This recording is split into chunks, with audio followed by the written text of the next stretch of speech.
नमस्कार, HCL news में आपका स्वागत है और मैं हूं जर्नलिस्ट डॉक्टर हरीश चंद्र लखेड़ा। आप जानते हैं कि लोकसभा चुनाव का बिगुल बज चुका है और देश की राजधानी में क्या होने जा रहा है इसकी खबरें आप पढ़ रहे हैं। लेकिन मुझे लगता है कि दिल्ली के जो इतिहास है पॉलिटिकल, उसके बारे में भी कुछ आपसे बात कर ली जाए। तो आज दिल्ली का ऐतिहासिक भी कुछ और बाकी पॉलिटिकल में बात करूँगा, लेकिन तब तक आपसे अनुरोध है कि इस चैनल को सब्सक्राइब अवश्य कर लीजिए। आप जानते हैं कि दिल्ली में 7 लोकसभा सीटें हैं। भी जानते होंगे कि यहाँ महाभारत काल से यहाँ पर राजधानी का अस्तित्व रहा है। पांडवों की राजधानी इंद्रप्रस्थी यही थी। इसके बाद पांडवों का काल रहा और अंतिम जो हिंदू शासक थे वो थे पृथ्वीराज चौहान। बाद में गौरी आए। गौरी ने अपने गुलाम को यहाँ पे शासन का हेड बना दिया था।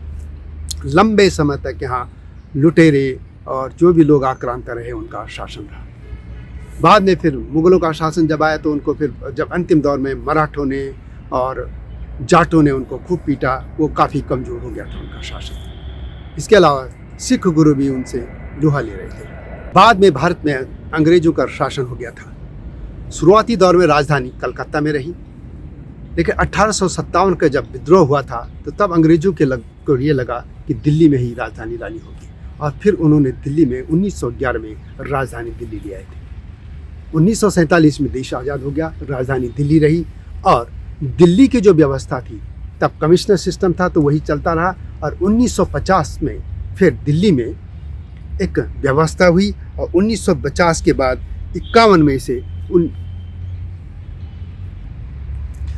इस तरह 1947 में जब देश आज़ाद हो गया तो 1950 तक यही व्यवस्था रही।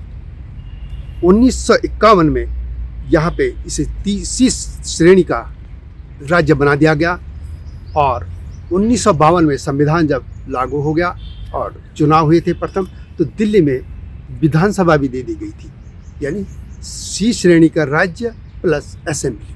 और जब प्रथम चुनाव हुए तो कांग्रेस सत्ता में आई थी, लेकिन पहले जो मुख्यमंत्री बने थे वो थे चौधरी ब्रह्म प्रकाश, वो यादव थे। इसके बाद वो भी ज़्यादा दिन नहीं रह पाए, लगभग 2-3 साल। और उसके बाद जो दूसरे मुख्यमंत्री बने वो सिख थे, गुरमुख निहाल सिंह।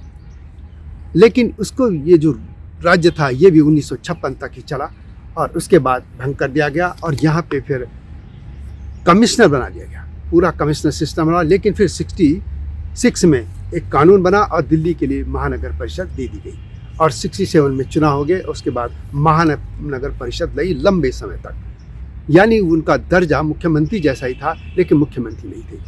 महानगर पार्षद जो होते थे यहाँ के मुख्यमंत्री के जैसे हम कह सकते हैं। अंततः फिर 93 में दिल्ली में एक यूटी रही दिल्ली, लेकिन विधानसभा दे दी गई थी। और जब चुनाव हुए तो प्रथम मुख्यमंत्री दोबारा की मैं बात कर रहा हूँ, तब मुख्यमंत्री बने थे मदन लाल खुराना भाजपा के। भारतीय जनता पार्टी के फिर खुराना का नाम हवाला में आने के बाद उन्होंने इस्तीफा दे दिया और फिर बने थे साहब सिंह वर्मा।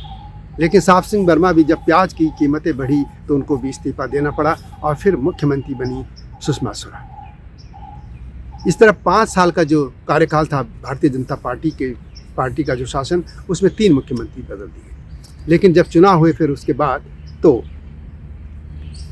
98 में तो शीला दीक्षित कांग्रेस की मुख्यमंत्री बनी और लगातार 15 साल तक मुख्यमंत्री बनी रही।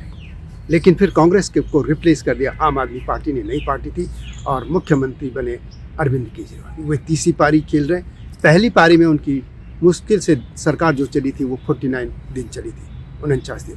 उसके बाद फिर दूसरी पारी खेली, अब तीसरी पारी खेल रहे। और इसी क्रम में अब एक अद्भुत संयोग है कि जब 2012-13 के दौरान जिस कांग्रेस को भ्रष्टाचार और अन्य आरोपों को लेकर जो अरविंद केजरीवाल घेर रहे थे, उन्होंने फिर एक पार्टी बनाई और आज वो उन्हीं के साथ लोकसभा चुनाव में उनके साथ गठबंधन है, इंडिया गठबंधन में। दूसरी तरफ भारतीय जनता पार्टी है। और एक अद्भुत संयोग ये भी कि भारतीय जनता पार्टी जो कभी मदन लाल खुराना के समय में दिल्ली को पूर्ण राज्य देने की मांग करती थी, भारतीय जनता पार्टी के बहुत से लोगों की पुलिस पिटाई हुई थी, आंदोलन जब होता था, लेकिन अब वो पार्टी खामोश हो गई। यानी भारतीय जनता पार्टी ने भी मान लिया कि दिल्ली को पूर्ण राज्य का दर्जा नहीं दिया जा सकता। कांग्रेस तो इस फेवर में भी नहीं थी। वैसे जो संविधान जब बना था तो उसमें बाबा साहब अम्बेडकर ने भी दिल्ली के लिए यूटी का ही जो दर्जा था वही उन्होंने उसका प्रावधान करने की बात की थी और वही हुआ। तो अब देखते हैं चुनाव में क्या होगा। ये थी एक संक्षिप्त राजधानी दिल्ली की एक इतिहास की और एक राजनीति। यहाँ पर कांग्रेस और बीजेपी का मुख्य तौर पर शासन चलता रहा। वीडियो कैसे लगी कमेंट में अवश्य लिखें। इस तरीके की जो दिल्ली के इतिहास की मैं आपसे बात करता रहूँगा। मिलूंगा जल्दी, तब तक नमस्कार। हिमालय पे पेड़ हो तो गीत गाएंगी नदियाँ, गीत गाएंगी नदियाँ। पेड़ों पे चिड़िया है तो गीत गाएंगी नदियाँ, पेड़ों पे चिड़िया है तो गीत गाएंगी नदियाँ। माँ की लोरी जैसे होते हैं नदियों के गीत।